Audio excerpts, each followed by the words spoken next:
একটা রিলেশনশিপের শুরুতে দেখবেন মিনিটে মিনিটে কল, মিনিটে মিনিটে SMS, কেমন আছো, কোথায় আছো, কি করছো, খাবার খেয়েছো কিনা।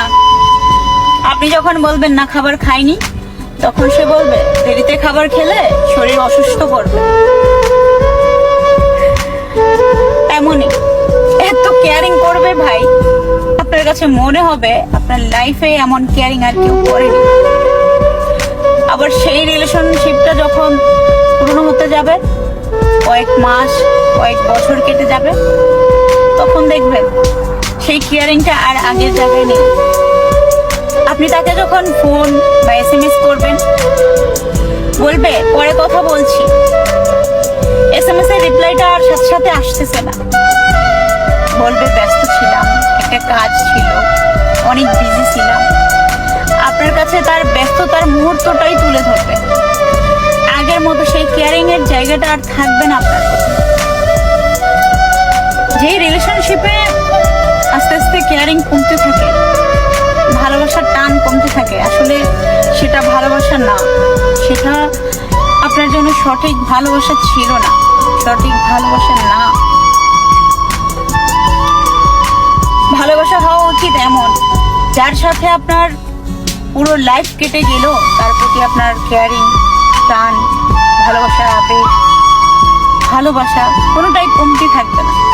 সেটাই হচ্ছে উপযুক্ত ভালোবাসা, সঠিক ভালোবাসা। আজকের দিনের ভালোবাসা টিভি সিরিয়ালের মতো মিনিটে মিনিটে চেঞ্জ হয়ে যায়। ভালোবাসা যদি বাঁচতেই হয় ভালোবাসার মতো, প্রিয় মানুষটাকে খুন করার মজা আলাদা, যেটা সবাই করতে পারে না। আপনি যদি আপনার প্রিয় মানুষটাকে খুন করতে চান, তাহলে এক মায়া, যত্ন, ভালোবাসা, অবহেলা, এই চারটা জিনিস করে একটা মানুষকে আপনি ছেড়ে দেন, দেখবেন সে আপনার পিছনে পাগলের মতো ঘুরবে, আর আপনি তাকে ছাগলের মতো অবহেলা করবেন। দেখবেন একটা সময় সে নিজেই চাইবে তার জীবনটা দিয়ে দিতে। আমার এখনো মনে আছে, সে যখন আমাকে ব্লক করেছিল, আমার মনে হয়েছিল কে যেন আমাকে জিন্দা দাফন করে দিয়েছে। যে মেয়েটা আমি দেশ ছেড়ে চলে আসার আগে সে আমাকে বুকে জড়িয়ে কান্না করেছিল, আমি ভেবেছিলাম সে আমাকে অসম্ভব ভালোবাসে। আমি জানতাম না সে এই জিনিসগুলোতে অভ্যস্ত ছিল। আমি যখন তার কাছ থেকে দূরে চলে আসি, তখনই জানতে পারি সে আমাকে ভালোবাসেনি। আমার খুব কষ্ট হচ্ছিল, আমি তার সাথে কথা বলতে চাইতাম, দিনের পর দিন, রাতের পর রাত, আমার খুব বেশি ইচ্ছে করতো, কিন্তু সে আমাকে অবহেলা করে গেছে শুধুমাত্র তার কাছ থেকে দূরে চলে আসার কারণে। কেউ যদি আপনাকে ভালোবাসে, সেই ভালোবাসা মানুষটা যতই দূরে থাকুক না কেন, সে আপনাকে কাছে অনুভব করবে। আমি সত্যি করে জানতাম না যে এগুলো তার মোহ ছিল, ভালোবাসা না।